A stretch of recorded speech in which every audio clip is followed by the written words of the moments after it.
Estamos en contacto con el candidato a presidente por el Frente de Todos, el doctor Alberto Fernández. Alberto, buen día, gracias por atendernos.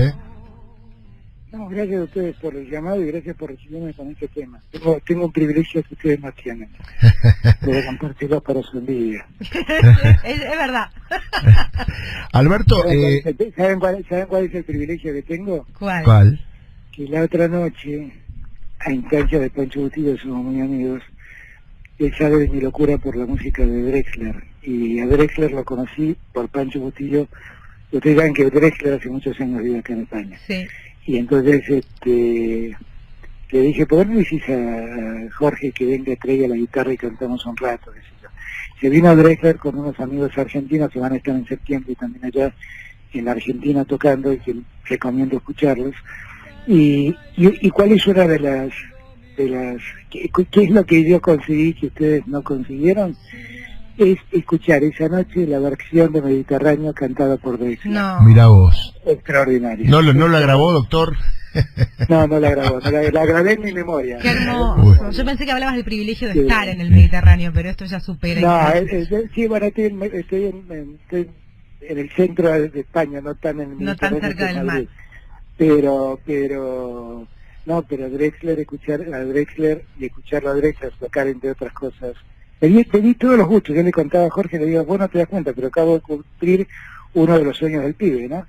Que es tenerlo a Drexler tocando música de Joe Gilberto, su música y música de Serrat. ¿Qué más les puedo pedir? Y música de Lennon. Todo lo que le pedí lo tocó esa noche. La verdad que fue un privilegio. Bueno, terminó muy tarde, lo disfruté mucho. Alberto, eso es solo para envidia de ustedes. Alberto, la primera pregunta tiene que ver cómo se ve vos después de las PASO. Bueno, te fuiste a España y saliste del país. ¿Cómo se ve, o vos cómo lo ves desde afuera, con el contacto que tenés estando afuera, de las cosas que te van contando y van pasando? ¿Se ve con preocupación, con problema, con esperanza? ¿Te duele cada cosa que te llega? ¿Cómo lo sentiste desde afuera al país, no? Mira, la verdad es que me vine con una expectativa y resultó otra. Porque yo me vine acá a cumplir una obligación que tenía con la Universidad Camilo José Cela, de dar una clase sobre comunicación política. Pero ocurrió que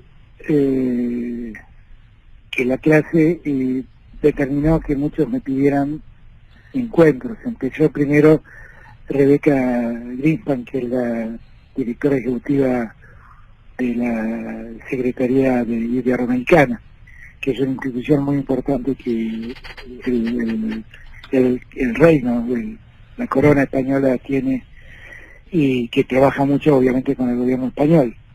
Y con ella organizó una cena muy buena, que fue una cena que hizo a instancias a instancias suyas. Cenamos en su casa con Borrell, que es el canciller español y seguramente el futuro canciller de la Unión Europea. El cargo exacto es ser comisionado de Relaciones Exteriores de la Unión Europea. Y así empezó todo, y después vino, ¿y por qué no hablan?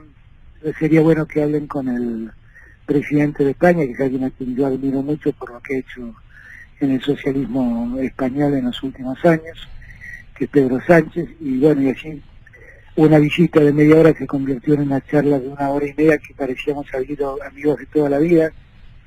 Y me dijeron, bueno, pero ¿por qué cuando terminamos con Pedro Sánchez no nos vamos a comer con José Luis Rodríguez Zapatero, que es alguien por quien guardo una gratitud eterna por todo lo que nos ayudó en los años que gobernó Néstor y que yo lo ayudaba a Néstor?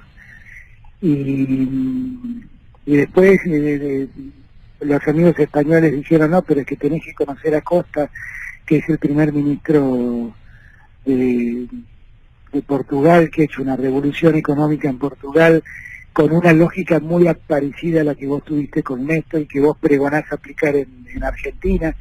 Y allí me fui a verlo y conocí a un dirigente excepcional, carismático, un socialista que le presta atención a las cuentas públicas del Estado. Y también una reunión de media hora se convirtió en una reunión de 1 hora y cuarto. Y la verdad que terminé llevándome una mirada de la política europea, de la política integración, porque tanto con Pedro Sánchez como con Costa hablamos de cómo profundizar los lazos entre la Unión Europea y el Mercosur, y además ellos saben, porque me conocen de antes, y Pedro fundamentalmente a través de José Luis Rodríguez Zapatero, saben de mi locura de integrar a América del Sur con la Unión Europea, que fue una obsesión que tuve siempre, porque soy de los que cree que en verdad América Latina y Argentina en particular miran a Europa como un destino cercano, porque como un mundo cercano, porque los argentinos somos descendientes de españoles, somos descendientes de italianos, alguna vez llegaron 40.000 portugueses, hay 40.000 portugueses viviendo en Argentina, hay franceses, somos hijos de franceses, hay hijos de alemanes, en fin, nuestra sociedad se formó de la inmigración europea. Y entonces, el mismo Drexler contaba la vez pasada las peripecias de sus padres escapando del nazismo y viniendo a América Latina, primero a Bolivia, después al Uruguay. En fin, me parece que todo eso nos obliga a tratar de extremar los esfuerzos para buscar acuerdos con la Unión Europea y tratar de hacer esa integración teniendo en cuenta las asimetrías económicas que existen, que fundamentalmente en Argentina, después de la crisis económica que se ha generado, las asimetrías son más grandes. Pero fue la verdad un viaje formidable, y solo guardo gratitud con Pedro, a quien ya a esta altura nos cambiamos mensajes y nos sentimos amigos, y con el primer ministro Costa de Portugal, que han sido tan generosos en ayudarme con sus miradas y en brindarme su apoyo para... Costa me decía, yo sé, me decía en su portugués, en su portuñol, hablo muy buen español igual, pero me decía, yo sé que tú dices que hay que entrar a la Unión Europea por la puerta de España, pero acá tenés una puerta abierta para entrar, y Portugal quiere ser una puerta de Argentina también.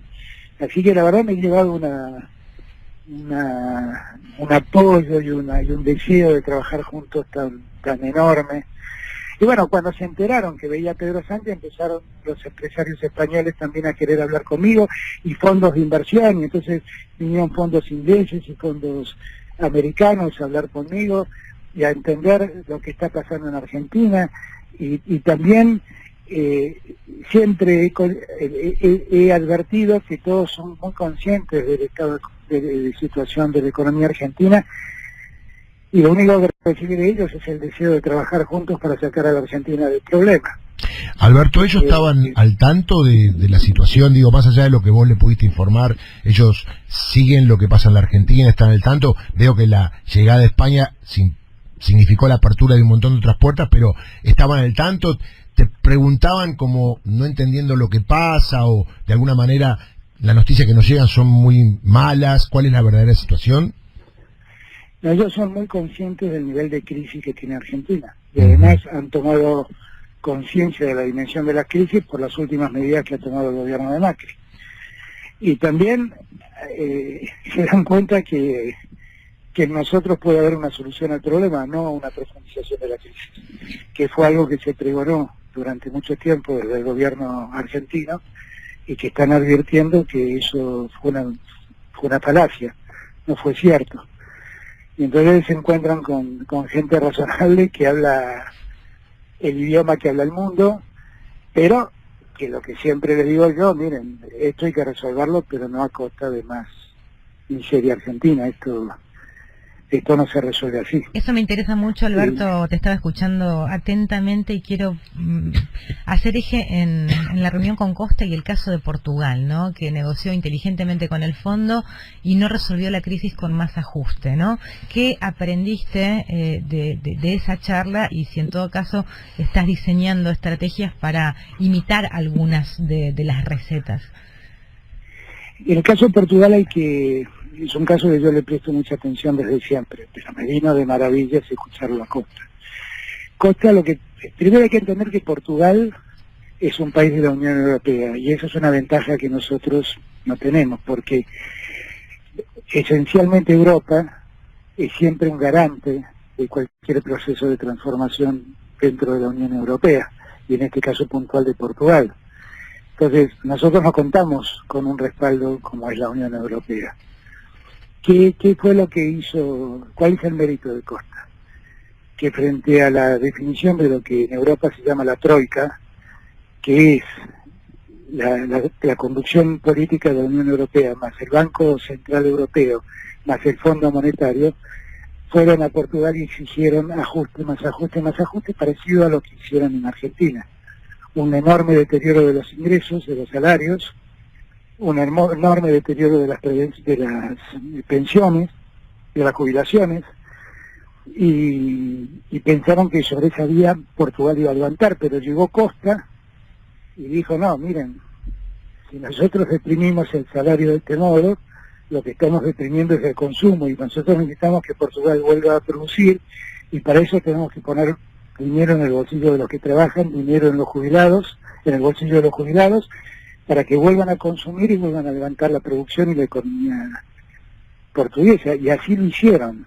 Cuando él me lo contaba, estaba en la reunión con Felipe, se lo conté a Felipe en cuanto salí, la verdad yo escuchaba estar reviviendo lo que hicimos nosotros en el 2003, con Néstor, ¿no? Que fue exactamente eso, impulsar el consumo, poner al Estado a desarrollar obra pública para dar trabajo y también favorecer el consumo, y la verdad que lo escuchaba a Costa y decía, me está contando lo que hicimos en el 2003, pero es muy interesante sentir que la política de uno está avalada por una experiencia llevada a cabo en el mundo central, que es la Unión Europea,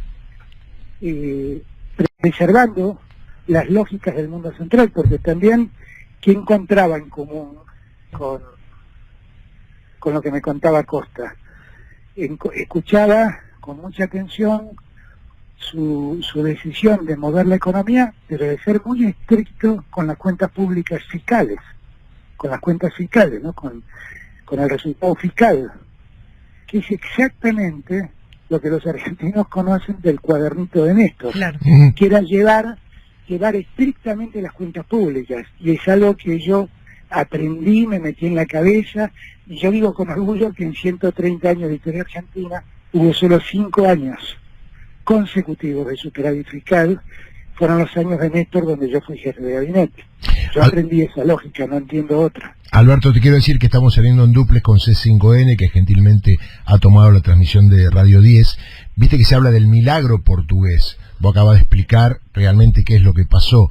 ¿Es realmente un milagro o se puede? Se puede, y de alguna manera hay que hacerlo dejando de lado que el ajuste sea la base de que el pueblo pueda vivir mejor. Es una forma de concebir la economía. O sea, no es verdad que la economía exija solo ajuste, condene a la marginalidad a millones de personas y permita la concentración de la riqueza en unos pocos. Esa es una forma de ver las cosas, y bueno, esa forma a lo que condena es precisamente a millones de personas a la marginalidad y a que unos pocos se hagan muy ricos. Pero la verdad, lo que uno tiene que entender, que la mejor forma es que los que inviertan, den trabajo, arriesguen capital y ganen con su inversión, y permitan dar trabajo y permitan progresar al conjunto. No existe un capitalismo donde no exista demanda. No existe un capitalismo en una sociedad de pobreza. En una sociedad de pobreza hay vivos que ganan plata a costa de los otros. Para esta forma de ver las cosas, no es que es una mirada como intentan vender en Argentina, retrógrada, de retroceso, de mentira. No, es una mirada, es una forma de concebir el desarrollo, si quieren, social en este planeta globalizado, o en esta economía globalizada. Es una forma distinta, que antes decían, no, estos son unos locos kirchneristas. Bueno, ahí tienen a los socialistas portugueses o a los socialistas españoles queriendo hacer lo mismo. Entonces no es que somos marginales en el mundo planteando locuras. Ahí tienen resultados.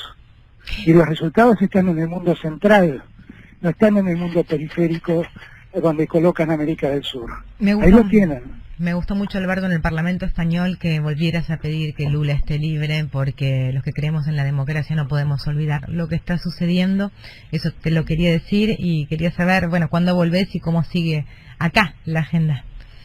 Es que el reclamo de Lula libre ni siquiera es la demanda de la democracia, es la demanda del Estado de Derecho. Claro. Yo quiero vivir en un Estado de Derecho, en un Estado de justicia, donde la justicia haga justicia, no donde la justicia haga injusticias y detenga gente sin razón.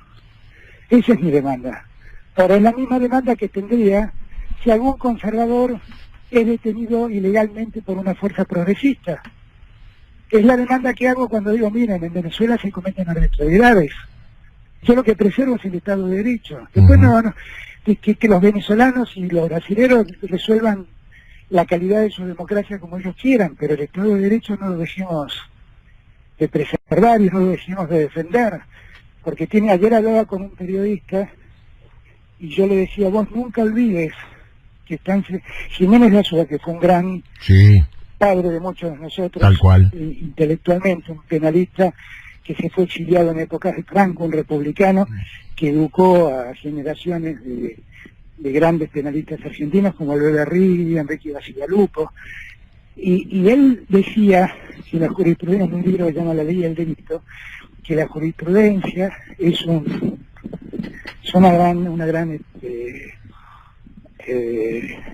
gran riesgo, porque a veces es un fallo judicial correcto que es repetido por todos después, pero también ocurre que a veces la jurisprudencia es una gran definición injusta que muchos siguen porque invocan jurisprudencia, y entonces un error o una soncera se vuelve repetida por muchos en los tribunales. Claro. Bueno, hay que entender que esto que está pasando hoy está haciendo jurisprudencia.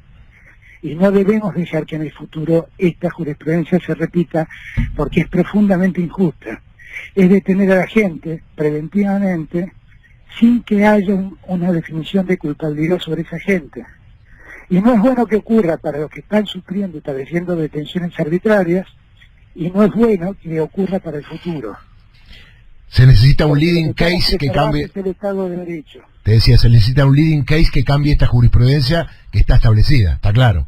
Sí, o hasta que ese leading case exista una prédica como la que vos y yo planteamos cotidianamente en defensa del Estado de Derecho, simplemente. Está claro que no importa quién es, de izquierda, de derecha, de centro, el Estado de Derecho, lo explicamos siempre acá en Secreto de Sumario, tiene que ver con la garantía del debido proceso, lo no arbitrario, y sobre todo, que las personas pueden ser culpables o inocentes, se presume la inocencia, pero deben estar en el proceso penal en libertad. Esta es la base del derecho. Bueno, lo enseñás vos, yo he estado también en la facultad, Así es.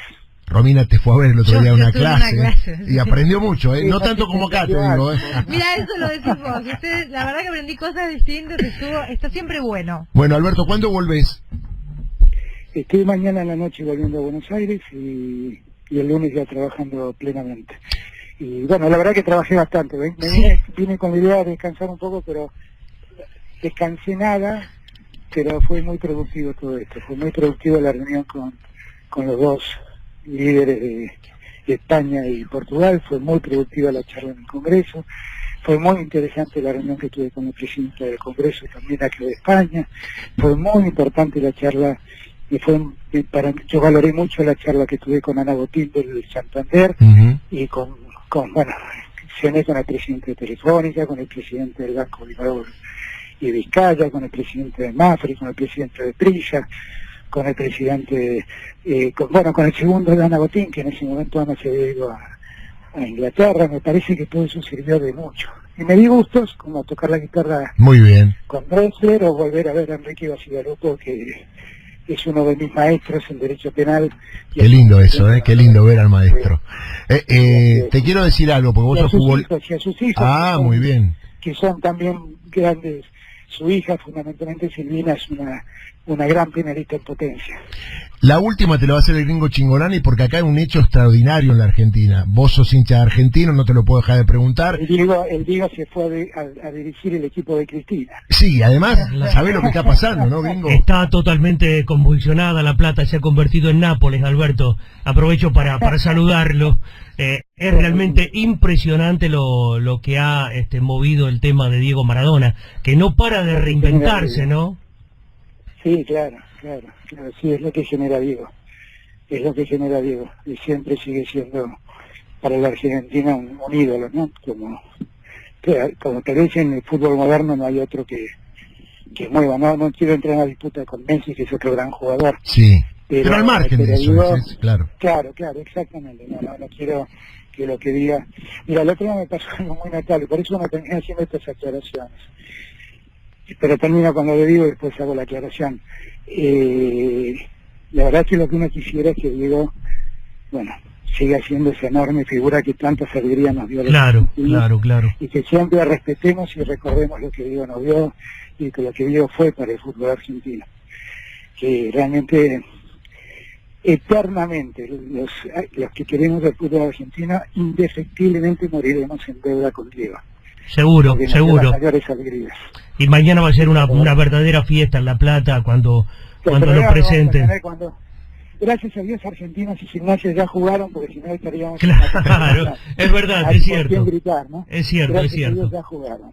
Digo, vino cuando ya jugamos con Gimnasia, si no sería un problema. Muy exacto. Quería comentar, ¿tengo un segundo más? Sí, cómo no, dale. Para ver a veces cómo, por no hacer estas aclaraciones, y yo siento que si hubiera dicho lo que dije de Diego, que es estrictamente cierto, pero no hubiera aclarado lo de Messi, seguro. Mañana algún diario diría... Alberto Fernández criticó a Messi. Claro. Estoy lejos de eso. El otro día en la charla que vi en el Congreso, estaba hablando de ciencia y tecnología. Y hablaba de lo importante que era el desarrollo tecnológico y científico, y lo mucho que lamentaba que Macri hubiera desmantelado todo eso. Y en un momento dije lo importante que es para un país petrolero desarrollar tecnología. Porque si uno no desarrolla tecnología, termina dependiendo de las multinacionales que tienen esa tecnología. Y yo lo que quisiera es que los argentinos hubiéramos podido explotar el petróleo y Vaca Muerta con la tecnología argentina que no tenemos. Y aclaré inmediatamente, esto no va en desmedro de las multinacionales a las que necesitamos para seguir desarrollándonos. Ahora, ¿en qué se convirtió eso? En una noticia que había sido seccionada, no sé si por error o malamente, diciendo Alberto Fernández está contra las multinacionales del petróleo. Sí. ¿No? Tenés que tener cuidado con todo lo que decís, por eso vamos con pinzas. Claro, esta es la Argentina en la que vivimos y tenemos que terminar, porque es una Argentina muy dañina, que además miente. Y hoy leí un artículo en La Nación que decía el peligro de Alberto con la cámpora. Y entonces decía... Llegó Galperin, el de Mercado Libre, sí. Y llegó a verlo Alberto y se encontró con Guado de Pedro, y entonces la influencia de la cámpora. Galperin vino porque es amigo de Guado de Pedro. Claro. Y lo trajo el amigo de Galperin a darme. Claro. Ahora así se inventan noticias, así se generan climas, y así se le hace mucho daño a la Argentina. Porque también esta historia de los demonios de la cámpora, déjense de embromar, gente que como todos los argentinos quiere vivir en un mejor país, es solamente eso. Está claro, Alberto. Bueno, buen regreso, un abrazo y gracias por esta gentileza, siempre con secreto sumario. No te vas a salvar de la semana previa a las elecciones, venir acá obviamente como siempre, pero bueno, te mando un abrazo. No. Gracias a ustedes, un abrazo muy grande y gracias por escuchar. Ahí está, escucha, mirá quién te ponemos, dale. Mirá. Mientras el vino caía. Ahí está. Pues hay que le hice cantar todas las canciones que quería Brechtler. La verdad, Brechtler muy generoso, me pidió que le cante algunas canciones de media. Así que creo que eso solo fue generosidad, porque no estoy para competir con él. Se viene la dupla cósmica, Fernández Drexler, en la próxima. Chao, un abrazo, gracias. Abrazo a todos y gracias por